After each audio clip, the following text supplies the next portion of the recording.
మాదక ద్రవ్యాలకు దూరంగా ఉండాలని, లేకపోతే కఠిన చర్యలు తప్పవని port CI P Sunil Kumar హెచ్చరించారు. జగన్నాథపురంలోని పరదేశమ్మపేటలో ఈగల్ టీం ఆధ్వర్యంలో జిల్లా ఎస్పీ బిందుమాధవ్ ఆదేశాల మేరకు additional SP admin doctor Mahanti Kishore Kumar పర్యవేక్షణలో డ్రగ్స్ పై అవగాహన ర్యాలీ నిర్వహించారు. ఈ సందర్భంగా ఆయన మాట్లాడుతూ, ప్రజలు తమ పరిసరాల్లో గంజాయి, ఇతర మాదక ద్రవ్యాలకు సంబంధించిన ఎటువంటి సమాచారం ఉన్నా AP Eagle toll free number 1972కు సమాచారం అందించాలన్నారు. మాదక ద్రవ్యాలకు వ్యతిరేకంగా పోరాడాలని సీఐ పిలుపునిచ్చారు. ఈ కార్యక్రమంలో 1 town CI Naga Durga Rao, 3 town CI Satyanarayana, ఎస్ఐలు, పోలీస్ సిబ్బంది పాల్గొన్నారు.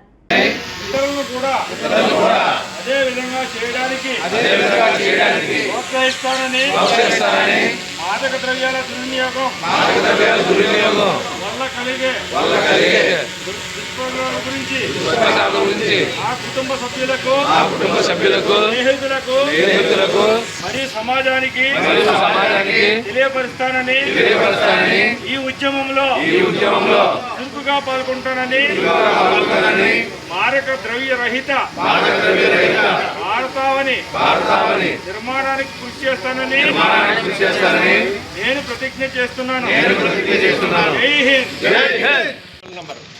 ఏమి దానికి ఫ్రీగా మీ ఫోన్ చేసి సరే మన ఏరియాలో గంజా తాగుతున్నారు, మన కూరలో ఓపెన్ మీకు తెలియదు, అది గంజా కాదు మీకు తెలియకపోవచ్చు, కానీ నలుగురు కూర్చొని మందు కొడుతున్నారంటే ఆ ఇన్ఫర్మేషన్ ఇస్తే మేము చెక్ చేస్తాం. వాళ్ళు మందు కొడుతున్నారా గంజా కొడుతున్నారని చెక్ చేస్తాం. దానివల్ల మీకేం మంచిది, నాకేం కాదు. వాళ్ళు తాగుతారు, మన గొడవ రేపు పొద్దున వాళ్ళు తాగి మీరు పడుకున్న తర్వాత మీ ఇంట్లోకి వచ్చి మీ లేడీస్ని కామెంట్ చేయడం, మీ ఇంట్లో బళ్ళు ఎత్తుకెళ్ళిపోవడం, సైకిల్ ఎత్తుకెళ్ళిపోవడం, మీ తాళం వేసుకెళ్ళిపోతే ఆ డబ్బులు లేక అది బ్రేక్ చేసి మీ వస్తువులు ఏ దొడ్డు పట్టుకెళ్ళిపోతారు. కాబట్టి మీ వీధిలో ఎవరు కొత్త వ్యక్తులు వస్తున్నారు, మీ వీధిలో ఎక్కడ ఉంది, మీ వీధిలో అక్కడ బయటకు వెళ్ళగానే వచ్చేటప్పుడు అబ్జర్వ్ చేసుకుని రావాలి. అది మాకు ఎందుకు అనుకుంటే ఎవరు పడుకో అనుకుంటే అన్ని పోలీసులు చేసుకుంటారంటే అది కుదరని పని. మీరు కూడా మాకు హెల్ప్ చేస్తే మేము కూడా మా వంతు కృషి చేసి గంజాని అరికెళ్తాం. అందరూ ఈరోజు జిల్లా superintendent of police Shri Bindumadhav IPS వారి యొక్క కాకినాడ జిల్లా వారి యొక్క ఆదేశాల మేరకు additional superintendent of police Shri Pavan Kishore గారు యొక్క పర్యవేక్షణలో కాకినాడలో 1 టౌన్ ఏరియాలో గల కేదారేశ్వరపేటలో ఈ యొక్క ఏరియా అంతా ఈ గంజాయి కోసం విస్తృతంగా తనిఖీలు చేయడం జరిగింది.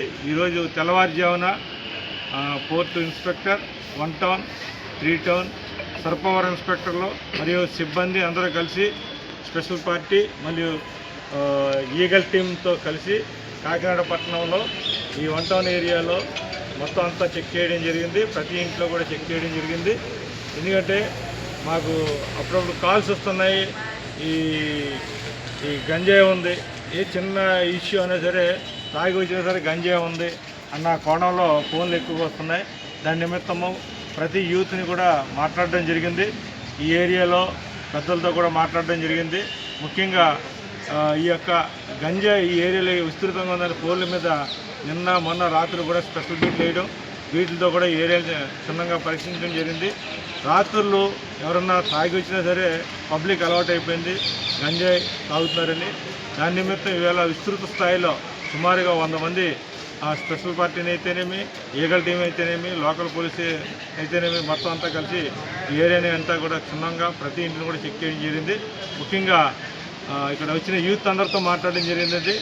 ఎందుకంటే అందరూ కూడా 20-25 ఇయర్స్లో కుర్రోళ్ళే ఎక్కువగా నైట్ టైం ఎక్కువగా తిరుగుతున్నారనే సమాచారం మీద వీళ్ళందరినీ కూడా కౌన్సిలింగ్ చేయడం జరిగింది. ముఖ్యంగా మాకు ఈ డ్రగ్స్ కిట్స్ అనేవి సప్లై చేయడం జరిగింది. దీని యొక్క ముఖ్య ఉద్దేశం అంటే ఎవరైతే 6 నెలల 6 మంత్స్ లోపున ఎవరన్నా సరే ఈ డ్రగ్స్ సేవించినట్టు తెలిస్తే ఆ కిట్లతో పరీక్షిస్తే వారు కంపల్సరీగా సేవించారు లేదు అన్నది మనకు తెలుస్తుంది.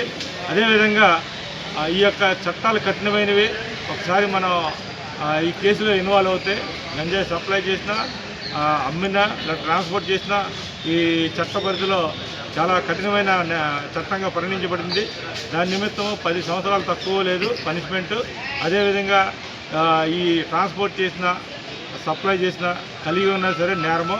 కాబట్టి ఏదైనా మీకు సమాచారం వస్తే, గంజాయి గురించి ఎటువంటి సమాచారం వస్తే మా యొక్క టోల్ ఫ్రీ నెంబర్ 1972 దాన్ని తెలియజేయండి. 1972 దీనికి ఈగల్ టీం మన దీనికి ఒక ఇన్ఛార్జ్ ఐజీ గారు ఉన్నారు, సార్ విజయవాడలో ఉంటారు రవికృష్ణ గారు, అక్కడ టీమ్స్ ఉన్నాయి. వాళ్ళు డైరెక్ట్గా రావడం కానీ లోకల్లో ఒక ఇన్స్పెక్టర్ గారి ఆధ్వర్యంలో జిల్లాలో జల్లెడ పడడం జరుగుతుంది.